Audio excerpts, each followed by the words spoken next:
Bismillahirrohmanirrohim. Assalamualaikum warahmatullahi wabarakatuh. Saudaraku, pernahkah engkau melihat pohon yang dulu hijau kini layu? Daunnya kering, rantingnya rapuh, padahal akarnya masih menancap di tanah. Begitulah hati manusia saat kehilangan zikir dan iman. Hidupnya tetap berjalan, tapi jiwanya perlahan mati. Hari ini kita hidup di tengah zaman di mana cahaya teknologi menembus langit, tapi cahaya hati kita justru meredup.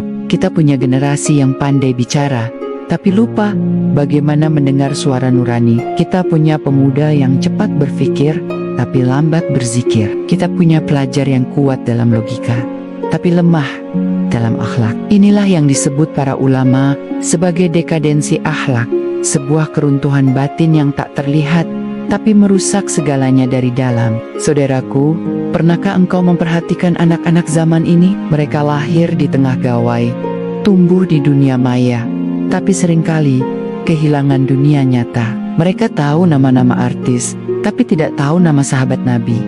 Mereka hafal lirik lagu, tapi tidak hafal doa sebelum tidur. Mereka bisa menatap layar berjam-jam, tapi tak mampu menundukkan kepala dalam sujud, meski hanya 2 menit. Dan yang lebih menyedihkan, mereka tidak tahu bahwa hatinya sedang sekarat, kering, kosong dan haus, tapi tak tahu di mana harus mencari air kehidupan itu. Rasulullah pernah bersabda, dalam tubuh manusia ada segumpal daging. Bila ia baik, maka seluruh tubuh akan baik. Bila ia rusak, maka seluruh tubuh akan rusak. Ketahuilah, itu adalah hati. Hati yang mati tidak bisa menangis karena dosa. Hati yang keras tidak lagi bergetar ketika mendengar ayat Allah.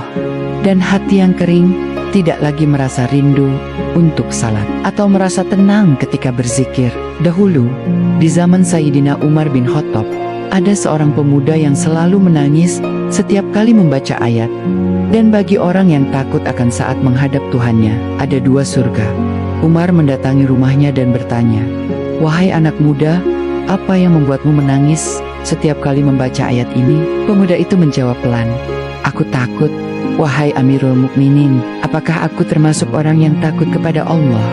Atau termasuk yang lalai?" Umar pun menangis bersamanya dan berkata, "Andai semua pemuda umat ini seperti engkau, niscaya dunia ini akan bercahaya." Subhanallah, itulah generasi yang hatinya hidup. Mereka menangis bukan karena kehilangan dunia, tetapi karena takut kehilangan cinta Allah. Sekarang, banyak pemuda menangis, tapi bukan karena takut kepada Allah, melainkan karena kehilangan followers, kehilangan pacar, atau kehilangan validasi dari manusia. Mereka haus akan perhatian, tapi menolak kasih sayang Allah yang abadi. Mereka takut gagal di dunia, tapi tidak takut hancur di akhirat. Fenomena ini bukan sekadar masalah sosial, tapi penyakit hati yang berawal dari lupa kepada Allah. Allah berfirman, "Dan janganlah kamu seperti orang-orang yang lupa kepada Allah." Maka Allah menjadikan mereka lupa kepada diri mereka sendiri. Ketika manusia lupa kepada Allah, mereka akan kehilangan makna, kehilangan arah, dan akhirnya kehilangan dirinya sendiri. Imam Al-Ghazali dalam Ihya Ulumuddin menulis, ketika hati manusia berhenti berzikir, maka ia seperti burung yang kehilangan sayap, tak bisa lagi terbang menuju Tuhannya. Begitulah keadaan hati kita saat ini. Kita syalat, tapi tanpa rasa. Kita membaca Al-Quran, tapi tidak lagi menyentuh maknanya. Kita berbuat baik, tapi karena ingin dilihat, bukan karena ingin dekat dengannya. Dan pelan-pelan, hati menjadi kering, bukan karena Allah menjauh, tapi karena kita sendiri yang menutup pintu untuk cahayanya. Saudaraku, mengapa akhlak generasi muda menurun? Pertama, karena hilangnya rasa malu. Rasulullah bersabda, "Jika engkau tidak malu, maka berbuatlah sesukamu." Malu adalah benteng iman. Ketika rasa malu hilang, maka dosa terasa biasa saja.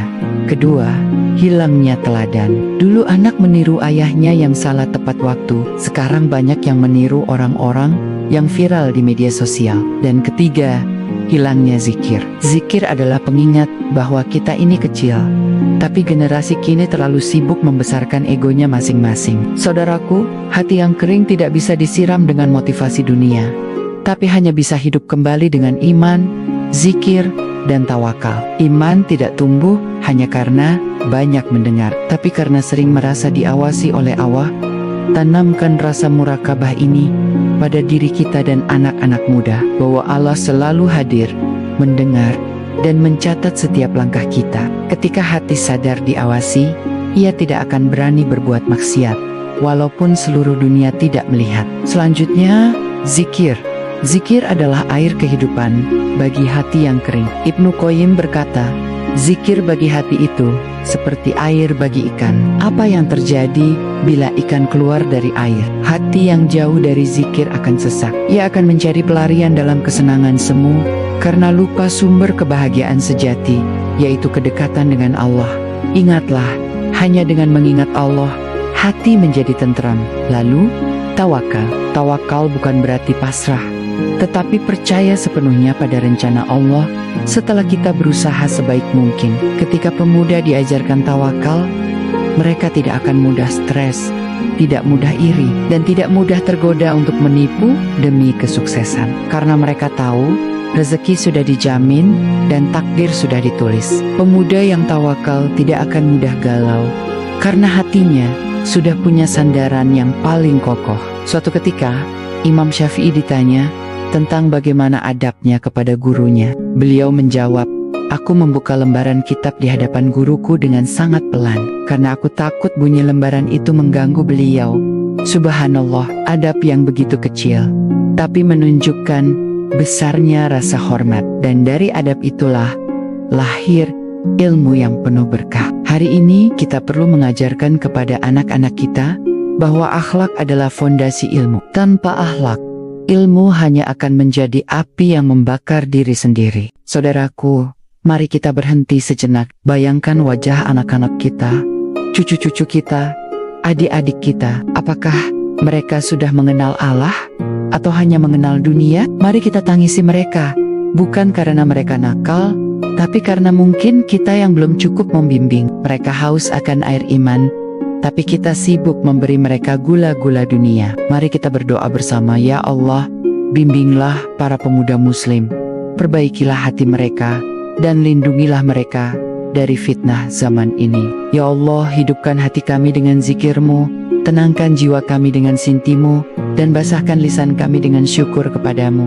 Amin, ya Rabbal Alamin. Saudaraku, hati yang kering bisa tumbuh kembali, asalkan disiram dengan air zikir dan disinari cahaya tawakal. Generasi muda bukan generasi yang gagal, mereka hanyalah generasi yang haus akan makna. Dan tugas kitalah untuk mengajarkan mereka kembali mengenal Tuhan yang Maha Mencintai. Mari kita hidupkan kembali hati-hati yang mati dengan lembutnya iman, dengan indahnya akhlak, dan dengan damainya zikir. Karena sejatinya dunia tidak rusak karena ilmu yang kurang, tetapi karena hati yang kehilangan arah. Jika engkau merasa hatimu kering hari ini, jangan mencari air di dunia. Carilah di hadapan Allah, dalam sujudmu, dalam air matamu, dalam zikirmu yang sunyi. Sebab hanya Allah yang bisa menghidupkan yang mati, termasuk hati kita. Dukung channel ini dengan like, share, dan subscribe. Sampaikan juga masukan di kolom komentar